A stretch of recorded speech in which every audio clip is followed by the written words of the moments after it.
ठीक है। देखें, इंडिया साइड कश्मीर के लिए उन्होंने जो बजट रखा है ना शोएब भाई, मैं यकीन करें गिनती गिनता हुआ मैं कहीं पे देख रहा था 14 बिलियन डॉलर। मैं गिनती गिनते हुए ना मैं हैरान और परेशान हो रहा था। बिलियन बिलियन कहते हैं किस चीज को, 14 बिलियन डॉलर। इस तरह हम मुसलमान कभी भी हार नहीं सकता।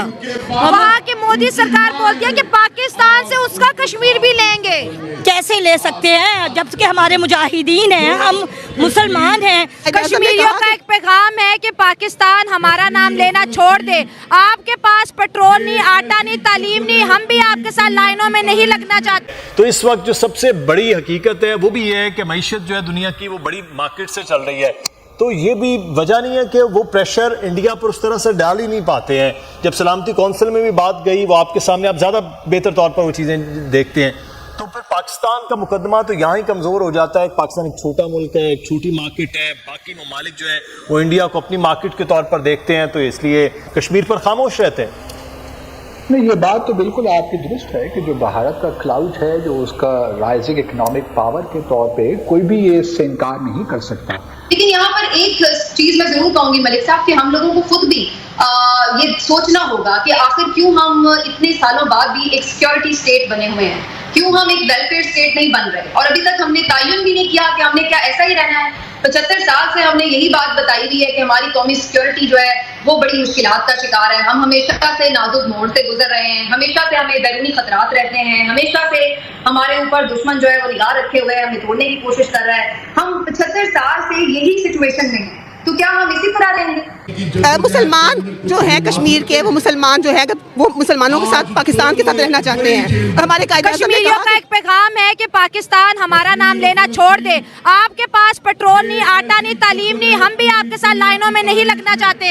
जय हिंद दोस्तों, जब से भारत ने बजट पेश किया, हमारी वित्त मंत्री साहिबा निर्मला सीतारमण जी ने बजट पेश किया, तब से पाकिस्तानियों की आंखें फटी की फटी, और पूरे पाकिस्तान नहीं, जितने भी हमारे साउथ एशिया के देश हैं उन सबकी आंखें फटी रह गई। अब दोस्तों 14 बिलियन यूएस डॉलर तो सिर्फ जम्मू एंड कश्मीर का बजट रखा गया। आप इसी से अंदाजा लगा सकते हैं कि एक साल में 1 बिलियन यूएस डॉलर के लिए पाकिस्तान आईएमएफ के तलवे चाटता रहता है। पाकिस्तान के अगर हम टोटल बजट की बात कर लें तो मैक्स से मैक्स लोन तोन लेने के बाद भी, गिरवी रखने के बाद भी 20 से 25 बिलियन डॉलर से ज़्यादा पाकिस्तान का बजट नहीं होता है। वो भी मैं ज़्यादा बता रहा हूँ, इससे भी कम होता है। और यहाँ अकेला जम्मू एंड कश्मीर का बजट ही 14 बिलियन यूएस डॉलर।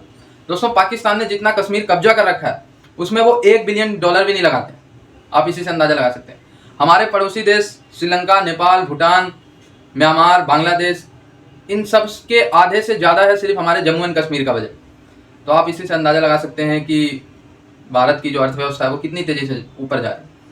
2014 में जम्मू कश्मीर पे हम नियर अबाउट 6-7-8 बिलियन खर्च करते थे, आज के समय में हम 14 बिलियन प्लस खर्च कर रहे हैं। तो ये हुआ है जम्मू कश्मीर में डेवलपमेंट का लेवल।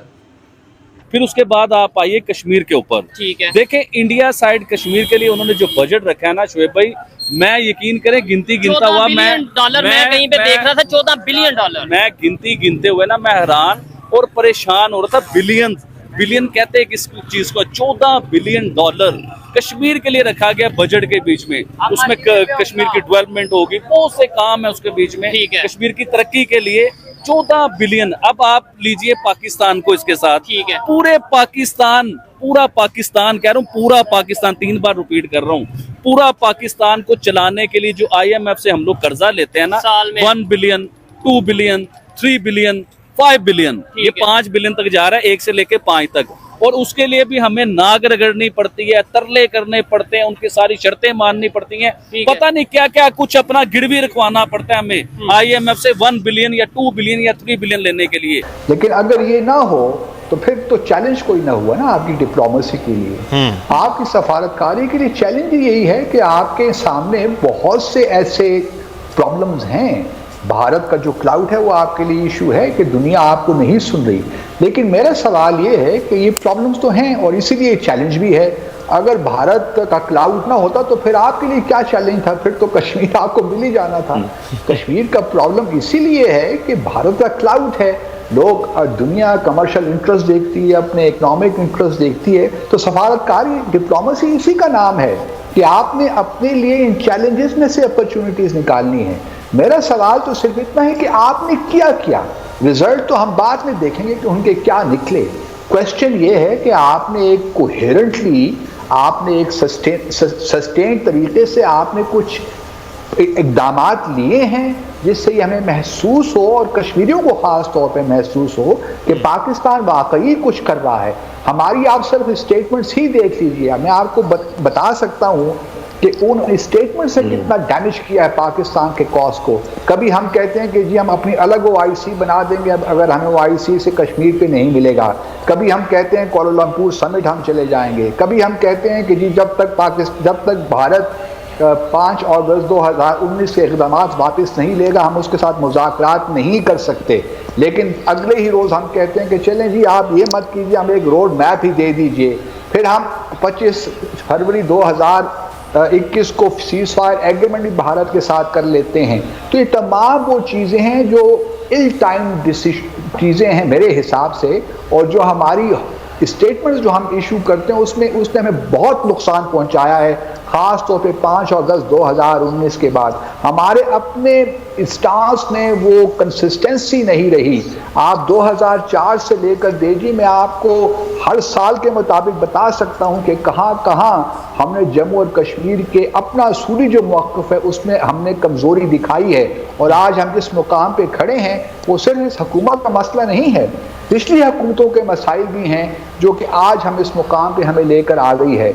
और लेकिन मैं अभी भी ये कहता हूँ कि पाकिस्तान को अल्लाह ताला ने, क्योंकि हमारा जो असूली मौक़िफ़ है वो बड़ा स्ट्रॉन्ग है, लेकिन हम उसके बारे में अपॉलोजेटिक हो जाते हैं। जब तक हम ड्राइंग बोर्ड को रिविज़िट नहीं करेंगे, एक ऑल एनकम्पसिंग मरबूत हिकमत अमली नहीं बनाएंगे, जामे हिकमत अमली, ये बातें इस तरह चलती रहेंगी। और मुझे लगता है कि आपके पास 2 से 3 साल का मज़ीद अरसा रह गया है। उसके बाद मैं ये समझता हूँ कि अगले 50 साल भी, जहाँ तक मकबूजा जम्मू और कश्मीर के लोगों की बात है, भारत उनके हार्ट्स एंड माइंड्स नहीं जीत सकता। लेकिन ये सफारती जो गेम है, अगर आपने ये हार दी तो बस फिर मामला यही है, खुदा ना खास्ता जो थोड़ी बहुत सपोर्ट भी आपको मिलती है वो भी नहीं मिल पाएगी, क्योंकि दुनिया आपको सीरियसली नहीं लेती कश्मीर पे। आपकी क्रेडिबिलिटी नहीं रही कश्मीर के मामले में। भारत ने ऐसे स्किलफुली, लेकिन इंडिया ने सिर्फ कश्मीर के लिए $14 बिलियन, यार ये छोटी बड़ी बात नहीं है, लेकिन इसमें मैं ये चीज कहना चाहूंगा, देखने वाले जाहिर बात है, अगर कोई यूट्यूब से देख रहा है, कोई गूगल से देख के, मतलब जैसे आबिद भाई ने 14 बिलियन बोला या मैंने अगर कोई भी डिजिट बोला है, वो देखने वाले अगर कहीं पे गलत हो तो उसे करेक्शन नीचे कमेंट बॉक्स में जरूर करिएगा। आबिद भाई मुझे ये बताएं, कश्मीर के लिए डेफिनेटली उन्होंने बजट रखा, एक साइड पे हमने भी कश्मीर में जो आजाद कश्मीर जिसे हम अपनी साइड का कश्मीर है, वहाँ पे बिजली के कीमतें कम की, तो अब पाकिस्तान के दूसरे एरिया के लोग कह रहे हैं कि भाई हमारा हक उधर दे दिया। वैसे हम कहते हैं कि उनके लिए जान भी हाजिर है, खून भी हाजिर है, लेकिन बिजली के बिल जो उनसे वो नहीं कम। आप ये देखें, बिजली के बिल की तो बड़ी दूर की बात है, $1 बिलियन पाकिस्तान साइड कश्मीर पे खर्च किया गया हो ना, या बजट में $1 बिलियन रखा हो तो पूरा कश्मीर हमारा नए तरीके से बन जाता है। इवन के डैम के काम भी जो रुके हुए ना वो भी शुरू हो सकते हैं उसके बीच में। तो जिस शहर के लिए, जिस सूबे के लिए उन्होंने 14 बिलियन जो इन्वेस्ट कर रहे हैं, वो क्या बन जाएगा कभी, इस चीज को भी आप सोचिए।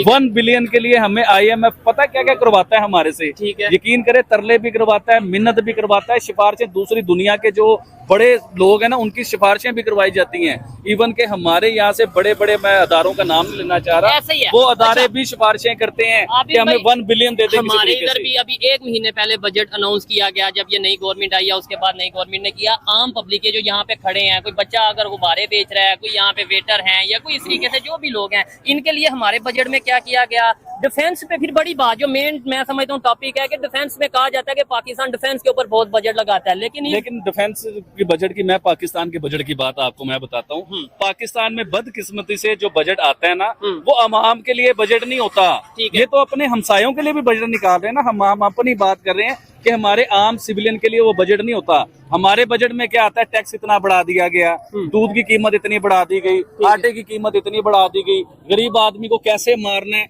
वो चीजें सारी उसके बीच में प्लानिंग होती है। उसमें एक बार भी ये प्लानिंग नहीं होती कि आम आदमी को रिलीफ कैसे दिया जाए। अभी मैं बड़ा सुन रहा था इस चीज को इंडिया के यूट्यूबर्स की तरफ से या इंडियन मीडिया की तरफ से, या बहुत जगहों पे मैं सुन रहा था कि इंडिया के बजट में आम आदमी के लिए कोई फायदा नहीं किया गया।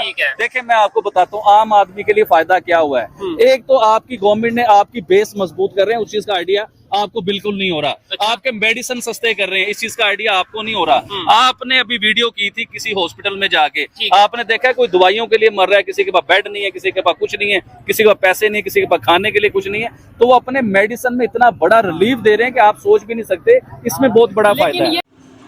दोस्तों, भारत सरकार ने अपने सभी राज्यों को इक्वली डेवलप करने की कोशिश की है और आप देखो कि हर राज्य बहुत तेजी से डेवलप कर रहा है, चाहे वो उत्तर प्रदेश हो, चाहे वो हमारा दिल्ली हो, उड़ीसा हो, पंजाब हो, बंगाल हो, कोई भी राज्य हो, साउथ के हमारे सारे राज्यों, कर्नाटका, तमिलनाडु, केरल, ठीक है, हिमाचल प्रदेश, सारे राज्य जितने के जितने राज्य हैं सब अपने लेवल पे बहुत अच्छा कर रहे हैं। ठीक है, कोई भी राज्य आप कहो, मतलब उसकी जीडीपी अगर आप देखो तो किसी की भी 3-4% से ऊपर ही ग्रो करती मिलेगी। मैं तो कम से कम बता रहा हूँ, कई राज्य ऐसे हैं जो 10-10, 12-12% पे ग्रो कर रहे हैं। मैं कम से कम बता रहा हूँ 4-5% पे है, लेकिन उन सबको कंबाइन कर लें तो भारत की जीडीपी 7-8% पे ग्रो कर रही है। इट मीन्स कई राज्य 4% पे ग्रो कर रहे हैं तो कई 12-15 पे। पाकिस्तानी देख के जले हुए हैं। पाकिस्तानी ये निष्कर्ष निकालने हैं कि जम्मू एंड कश्मीर को भारत इतना डेवलप कर देगा या कर दिया है कि आज के समय में कोई भी देश जम्मू एंड कश्मीर को पाकिस्तान का हिस्सा मानने से ही मना कर देता है, क्योंकि जो पाकिस्तानी जम्मू एंड कश्मीर है वहाँ पे लोग खाने के लिए तरस रहे हैं, माँ बहनों को बेच रहे हैं, रोटी नहीं है। वहीं भारत वाले जम्मू कश्मीर में देखो तो पर्यटक आ रहे हैं, बिलियंस ऑफ डॉलर तो जम्मू कश्मीर सिर्फ पर्यटन से कमा रहा है। दोस्तों, इतने ज़्यादा पर्यटन 2023 में आया कि कई बिलियन $US तो जम्मू एंड कश्मीर ने सिर्फ टूरिस्ट से कमा लिए। आज के समय में भी हमारे दिल्ली के लोग, हरियाणा, पंजाब के लोग, उत्तर प्रदेश के लोग, ठीक है, गर्मियों में काफ़ी भारी मात्रा में ट्रैवल कर रहे हैं जम्मू एंड कश्मीर का। और भाई ट्रैवल कर रहे हैं, वहाँ पे खर्च भी कर रहे हैं, तो जम्मू एंड कश्मीर के लोगों का फायदा भी हो रहा है। Jammu and Kashmir tourism department जो है टॉप 20 से, भारत में पहले टॉप 20 पे आता था, टॉप 20 से डायरेक्ट टॉप 5 में जंप मार गया। इतना हाई लेवल का टूरिज्म डिपार्टमेंट ग्रो हो रहा है जम्मू एंड कश्मीर में। ऑब्वियस सी बात है, पाकिस्तानी टेररिज्म भेज के उसको डिस्टर्ब भी करना चाहते हैं, लेकिन वो उसका कोई इफेक्ट नहीं। टूरिज्म तेजी से बढ़ रहा है।